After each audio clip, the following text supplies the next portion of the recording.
पंढरपूर नगरीमध्ये सुद्धा दसरा सणाचा उत्साह पाहायला मिळतोय। दसऱ्या निमित्तानं विठ्ठल रुक्मिणी मंदिराला विविध फुलांची सजावट करण्यात आलेली आहे।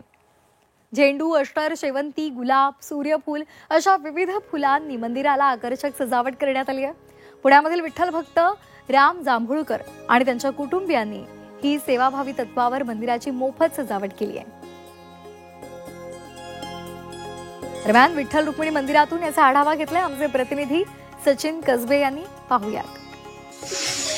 3.5 मुहूर्तांपैकी एक असलेला आजचा सण आहे। आजच्या दिवशी पंढरपूरच्या श्री विठ्ठल रुक्मिणी मंदिरामध्ये फुलांची आकर्षक सजावट केल्याचं आपल्याला पाहायला मिळतंय। पुण्यातील विठ्ठल भक्त राम जांभूळकर आणि त्यांच्या कुटुंबियांनी ही फुलांची सजावट केलेली आहे। आपण बघतोय या फुलांमध्ये झेंडू, अष्टर, शेवंती, गुलाब, ऑर्किड, ऑन्थेरियम, सूर्यफूल, ब्ल्यू डेजी, पिंक डेजी, कामिनी, अशोकाची पाने, जिप्सो, मनी प्लांट, ड्रेसिना अशा 14 प्रकारच्या फुलांचा वापर या ठिकाणी केलेला आहे। त्यामुळे विठुरायाचं हे संपूर्ण मंदिर अत्यंत सुंदर असं दिसतंय। विठुरायाचं दर्शन घेण्यासाठी राज्यभरातून हजारो भाविक पंढरपूरमध्ये आज दाखल झालेले आहेत। विठुरायाच्या गाभाऱ्याप्रमाणेच रुक्मिणीच्या गाभाऱ्यामध्ये सुद्धा अशाच पद्धतीची सुंदर सजावट ही केलेली आहे। या फुलांच्या सजावटीमुळे विठुरायाचं हे सुंदर रूप अधिकच खुलून दिसतंय। विजयादशमीच्या निमित्तानं राज्यभरातून भाविक दर्शनाला येतात। आज सायंकाळी देवाला विशेष सुवर्ण अलंकार, पारंपरिक दागिने सुद्धा घातले जातात आणि हे दागिने पाहण्यासाठी सुद्धा राज्यभरातून लोक